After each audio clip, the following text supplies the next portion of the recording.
Okay, welcome guys. What this question is saying to us is a 60-year-old male comes to the office with his wife due to behavioral change.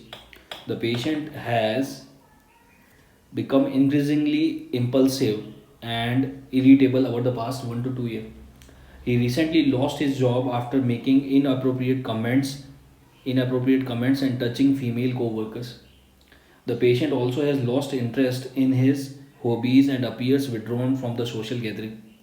His medical problem includes hypertension and hyperlipidemia. A thorough neuropsychological assessment is conducted, and inability to perform which of the following tasks would be the most indicative of the frontal lobe dysfunction. So basically, they want to ask you in this question is ki which are the symptoms that are present due to frontal lobe dysfunction. If there is a lesion in the frontal lobe, how the patient is going to present. Few of the symptoms are already written in the question, that the patient may have behavioral change, loss of interest in the social gathering, there will be withdrawn from the social gathering, there will be impulsive behavior, this touching female co-workers, giving inappropriate comments, right? There is a impulsive behavior is there. So what are the other features are there in the frontal lobe region? Now let's pay attention. We'll go back to the options later on. If there is lesion in the frontal lobe, if I just write down the list, what are the features that we are going to have is, one is there is going to be personality changes.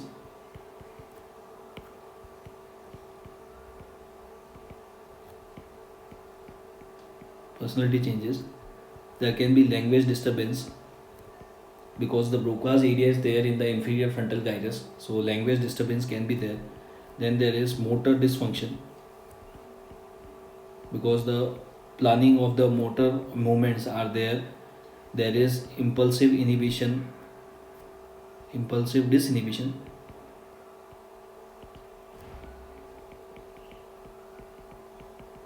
disinhibition. Then there will be difficulty in abstract thinking.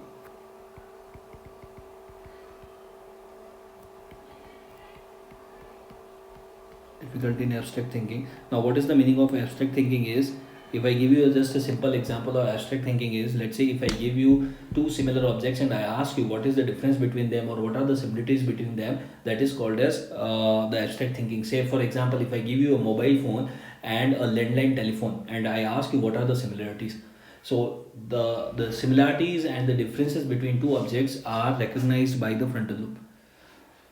So these are the features that you are going to notice if there is a lesion in the frontal lobe. Now because this question they're asking that which is the frontal lobe dysfunction symptom that you are going to notice in this patient, let's go one by one. The first one they are saying is a comprehensive, the meaning of in is unable to comprehend the meaning of a sentence. The comprehension is done by the temporal lobe, and that is particularly, if I tell you the location, that is the superior temporal gyrus. The posterior most part of the superior temporal gyrus is the area where we have the comprehension of the language, and if there is a lesion, that will lead to something called as Wernicke's aphasia.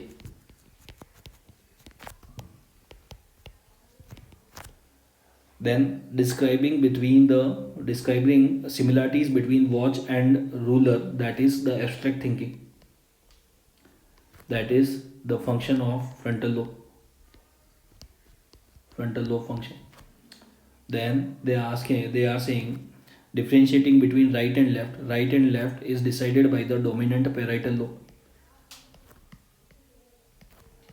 Dominant parietal lobe helps in deciding the right and which side is the right and which side is the left. It particularly saying in the parietal lobe where it is the angular gyrus.